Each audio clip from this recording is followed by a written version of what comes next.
వ్యాకరణం నాగేశ్వరరావు గారు మన ముందున్నారు. సో ఆయన ద్వారా తెలుసుకుందాం అసలు కొత్త వేరియంట్ అయిన JN1 ఇప్పుడు ఏ విధంగా ప్రజలను ఆకట్టుకుంటుంది, అంటే ఏ విధంగా ప్రజలలో వ్యాప్తి చెందుతుంది అన్న విషయం తెలుసుకుందాం. నమస్కారం సార్. నమస్తే అండి. సో ప్రస్తుతం ఇప్పుడు ఏదైతే కొత్త వేరియంట్ ప్రజలందరినీ భయాందోళనకు గురి చేస్తుందో దాని గురించి అసలు అప్డేట్స్ ఏంటి సార్? ఇది దాదాపుగా JN1 అని ఏదైతే మీరు చెప్పినారో అది కరోనా సబ్ వేరియంట్గా మనం అంటాం. అంటే బాగా మ్యూటేషన్స్ చెందిన తర్వాత కొన్ని వందల మ్యూటేషన్ జరిగిన తర్వాత కొత్త వేరియంట్స్ వస్తాయి. ఇప్పుడు అదే జరిగింది. అయితే ఇది ఏ వేరియంట్లో వచ్చినా కూడా ఇది కరోనా వైరస్ అనేది మాత్రం మనం మర్చిపోకూడదు. ఎందుకు మర్చిపోకూడదు అంటే కరోనా వైరస్ 2021, 2022లో ఎంత విలయతాండవం చేసింది, ఎక్కడెక్కడ మృత్యువుని సృష్టించింది అనేది మన కళ్ళకి ఇంకా కట్టినట్టే కనపడుతుంది. మనం ఇంకా మర్చిపోలేదు దాని దెబ్బ. అయితే దానికి పుట్టిన పిల్ల మనమడు మనమరాలే ఈ JN1. సో ఈ JN1 అనేది ఎక్కడొచ్చింది, ఎప్పుడు వచ్చింది అని అంటే USAలో ఉండేది, సింగపూర్లో ఉండేది, చైనాలో ఉండేది, ఇప్పుడు ఇండియాలో విజృంభిస్తోంది. దీనికి లక్షణాలు ఎలా ఉంటాయి అనేది కనుక మనం చూసుకున్నట్టయితే పెద్దగా వ్యత్యాసం ఏమి ఉండదు. మెయిన్గా ఏదైతే ఉన్నదో లక్షణాలు, మెయిన్ కరోనా వ్యాక్సిన్ ఒక్కసారి కనుక మానవ శరీరంలో ప్రవేశించిన తర్వాత చాలామంది అనుకున్నట్టు సిమ్టమ్స్ ఏముంటాయి అంటే తుమ్ములే కదా, మెడ గుంజడమే కదా, జ్వరమే కదా అని చాలామంది అనుకుంటారు.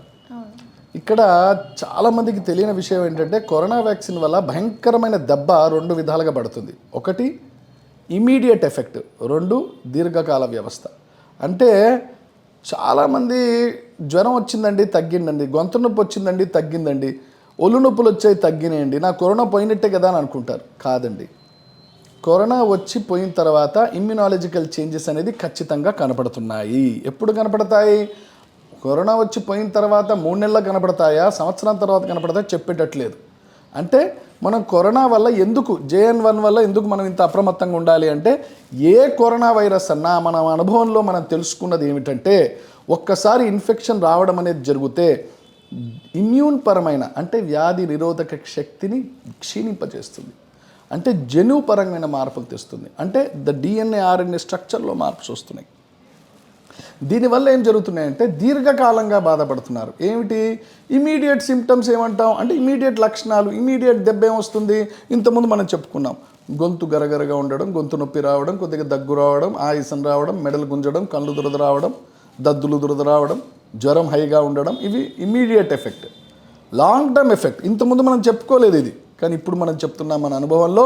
ఒక్కసారి కరోనా ఇన్ఫెక్షన్ కనుక వచ్చింది అని అంటే అది ఉత్తగా వచ్చిపోదు, దాని దెబ్బది తీస్తుంది. ఏం చేస్తుంది? దీర్ఘకాలంగా 3 నెలలు కావచ్చు, 6 నెలలు కావచ్చు, సంవత్సరం కావచ్చు, ఆటో ఇమ్యూన్ డిజార్డర్లో పోయే అవకాశం ఉంటుంది. ఇంతకుముందు బీపీ లేనివాడికి బీపీ వచ్చే అవకాశం ఉంటుంది, థైరాయిడ్ లేనివాడికి థైరాయిడ్ వచ్చే అవకాశం ఉంటుంది, రకరకాల కిడ్నీ సమస్యలు తలెత్తే అవకాశం, 130% గుండెపోట్లు పెరిగిన అవకాశం మనం USలో చూస్తున్నాం. ఇవన్నీ కూడా దీర్ఘకాలం. అంటే నాకు అప్పుడులో వచ్చిందండి, నేను చాలా గట్టివాడినండి, కరోనా నన్ను చేయలేదండి, 2 రోజులు ఉంది, తర్వాత నేను చాలా జాలీగా ఉన్నానండి. జాలీగా ఉండడం సంతోషమే, కానీ లోపల జరుగుతున్న మార్పులో అంటే కొన్ని వ్యక్తపరచబడతాయి, కొన్ని వ్యక్తపరచబడవు. అంటే కొన్ని కనపడతాయి, కొన్ని కనపడవు. అందుకనే మనం అంటున్నాం JN1 గురించి అప్రమత్తంగా ఉండండి. ఎందుకు? అది కేవలం దగ్గో, అది కేవలం తుమ్ములో, మెడ గుంజడమో, జ్వరం, ఒళ్ళు నొప్పులో అలా కాకుండా ఇవి కనపడే లక్షణాలు. దీర్ఘకాలంవి తొందరగా కనపడవు, అందుకని మనకు తెలీదు. ఇంతకుముందు కీళ్ళకాల నొప్పులు లేవండి, తర్వాత మెల్లమెల్లగా చాలా విపరీతంగా కీళ్ళకాల నొప్పులు, చాలా యాక్టివ్గా పనిచేసేవాడిని, చాలా నీరసంగా ఉంటుంది, క్రానిక్ ఫెటిగ్ సిండ్రోమ్. అమెరికాలో చూసుకున్నట్టయితే కరోనా వచ్చిపోయిన తర్వాత చాలామంది ఎంత అస్వస్థతకు గురయ్యారంటే నేషనల్ అథ్లెట్స్ చక్కగా బ్రహ్మాండంగా మ్యారథాన్ ఉరికేవాళ్ళు, 100 మీటర్స్ 200 మీటర్స్ డాష్లో కూడా టేబుల్ పట్టుకుని నడిచే పరిస్థితి. మయోసైటిస్, ఆటో ఇమ్యూన్ డిసీజ్ మనం చూసాం. మన దగ్గర కూడా ఒక మంచి నటి, తనకు కూడా ఆటో ఇమ్యూన్ డిజార్డర్ వచ్చి కేరళకి వెళ్ళి వైద్యం చేయించుకుంది ఆమె. సో ఇవన్నీ ఎందుకు వస్తుంటాయి? కరోనా వల్ల రావచ్చు, లేదంటే కరోనా వ్యాక్సిన్ సైడ్ ఎఫెక్ట్ వల్ల కూడా రావచ్చు. ఎవరికి వస్తుంది అది మనకు చెప్పడం కష్టం. అందుకనే so immediate and late changes అనేది అయితే మనం చూస్తున్నామో దాని నుంచి అప్రమత్తంగా ఉండాలి. నాకేం కాలేదు అని అనుకోవద్దు. నీకేం కాలేదు, సంతోషమే, కానీ అది లోపలికి వచ్చింది కదా, వైరస్ లోపలికి వచ్చింది కాబట్టి దాన్ని చేయాల్సిన ధ్వంసం అది చేస్తుంది కాబట్టి మనం జాగ్రత్తగా ఉండాలి. ఉదాహరణకి ఓ మిజైల్ పడ్డది అనుకోండి, ఆ మిజైల్ నా ఇంటి మీద పడలేదండి, పక్కకు పడ్డదండి రోడ్డు మీద, కానీ అది చేసే విధ్వంసం నీ ఇంటికి కూడా దెబ్బ తగులుతుంది, నీ పునాదులు కదులుతాయి. సేమ్ టు సేమ్ వైరస్ కూడా.